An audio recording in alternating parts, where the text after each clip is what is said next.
पहले आप लोग ये वीडियो देखिए। Fixing the exam system is only fixing the bug. Fixing the education system is actually fixing the source code.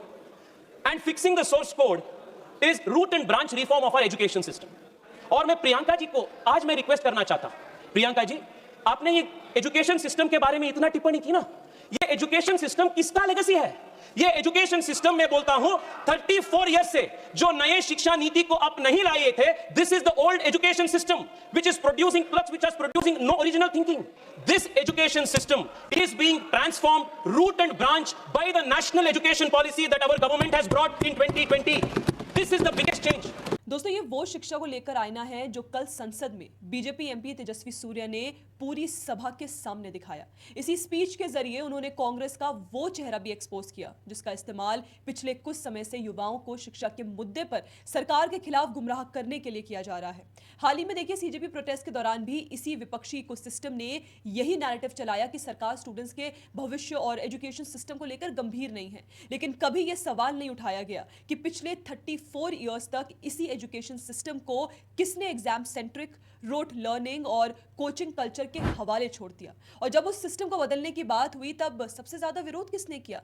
अब देखिए दोस्तों, इसीलिए तेजस्वी सूर्य की स्पीच के जरिए आज मैं भी इसी मुद्दे पर बात करूंगी, क्योंकि एग्जाम सिर्फ आउटपुट है, एजुकेशन सिस्टम उसका सोर्स कोड, और असली सुधार हमेशा सोर्स कोड में ही किया जाता है। लेकिन दोस्तों, इससे पहले हम वीडियो में आगे बढ़े, आप प्लीज हमारे सभी चैनल्स को सब्सक्राइब जरूर कर लीजिए।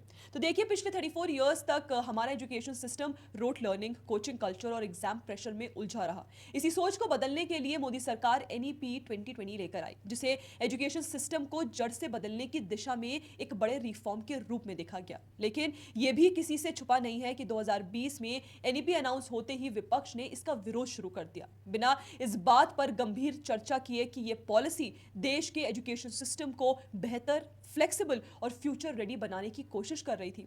देखिए, एनईपी 2020 भारत की 21st सेंचुरी की पहली कॉम्प्रिहेंसिव एजुकेशन पॉलिसी है जो जुलाई 2020 में लाई गई और जिसने 1986 की पुरानी पॉलिसी को रिप्लेस किया। इसका ऑब्जेक्टिव सिर्फ सिलेबस बदलना नहीं था, बल्कि पूरे एजुकेशन सिस्टम को ट्रांसफॉर्म करना था। इस पॉलिसी का focus flexible learning, multidisciplinary education, critical thinking, creativity, skill development और इंडियन कल्चर के साथ एजुकेशन को रिकनेक्ट करना है। ये एक्सेस, इक्विटी, क्वालिटी, अफोर्डेबिलिटी और अकाउंटेबिलिटी जैसे प्रिंसिपल्स पर बेस्ड है। टीचर ट्रेनिंग से लेकर टेक्नोलॉजी इंटीग्रेशन तक और पब्लिक स्पेंडिंग को जीडीपी के 6% तक ले जाने के विजन के साथ एनईपी एजुकेशन को मार्क्स सेंट्रिक सिस्टम से निकालकर जॉयफुल, स्किल ओरिएंटेड और फ्यूचर रेडी बनाना चाहता है। लेकिन दोस्तों, इसी बीच एक बहुत बड़ी आयरनी भी है।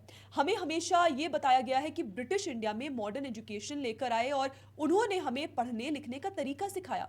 अगर देखिए, हम 1835 का मैकॉले सिस्टम ऑफ एजुकेशन की बात करें तो उसने ट्रेडिशनल इंडिक या बोले तो हमारे अपने भारतीय एजुकेशन को साइडलाइन करके इंग्लिश मीडियम के जरिए वेस्टर्न लिटरेचर और साइंस को प्रमोट किया। थॉमस मैकॉले का मानना था कि यूरोपियन नॉलेज सुपीरियर है। उनका ऑब्जेक्टिव था एक ऐसा छोटा सा एजुकेटेड क्लास तैयार करना जो Indian in blood and colour but English in tests, opinions, morals and intellect हो और ब्रिटिश रूलर्स और आम भारतीयों के बीच इंटरप्रेटर का काम करे। इसी के साथ ट्रेडिशनल इंडियन नॉलेज सिस्टम्स को धीरे धीरे पीछे ढकेल दिया गया। लेकिन जब हम हिस्ट्री को और गहराई से देखते हैं तो तस्वीर बिल्कुल अलग नजर आती है। ब्रिटेन खुद 18th और 19th सेंचुरी में एजुकेशन क्राइसिस से जूझ रहा था। गरीब बच्चों को पढ़ाना मुश्किल था, टीचर्स की कमी थी और रिसोर्सेज बहुत लिमिटेड थे।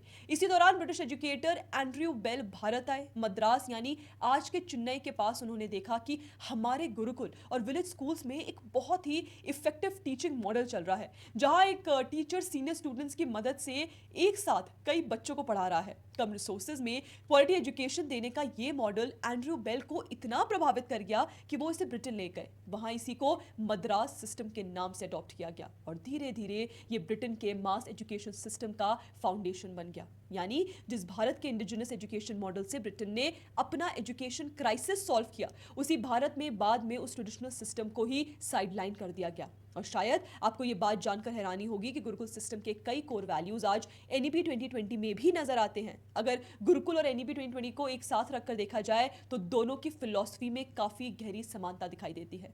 गुरुकुल सिस्टम में एजुकेशन का मतलब सिर्फ किताबी ज्ञान या रोजगार पाना नहीं था, बल्कि एक ऐसे व्यक्ति का निर्माण करना था जो इंटेलेक्चुअली स्ट्रांग हो, मॉरली रिस्पॉन्सिबल हो, फिजिकली फिट हो और अपनी संस्कृति से जुड़ा हो।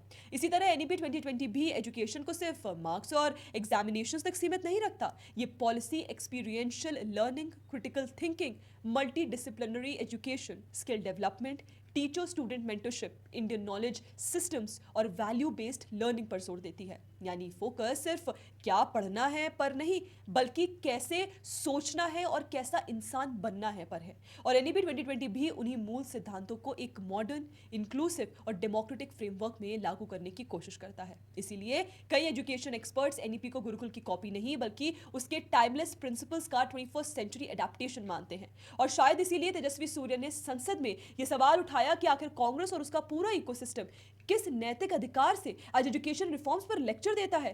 मतलब एक तरफ सीजेपी प्रोटेस्ट के दौरान ये नैरेटिव चलाया गया कि सरकार स्टूडेंट्स और एजुकेशन सिस्टम के लिए कुछ नहीं कर रही, लेकिन दूसरी तरफ पिछले कई दशकों तक इसी एग्जाम सेंटर और रोड लर्निंग वाले सिस्टम को बदलने के लिए कोई बड़े रिफॉर्म्स नहीं लाए गए। और जब 2020 में पीएम मोदी की सरकार एनईपी जैसे स्ट्रक्चरल रिफॉर्म के साथ आई, जिसका उद्देश्य एजुकेशन सिस्टम को जड़ से बदलना था, तब उसका स्वागत करने के बजाय उसका भी विरोध किया गया।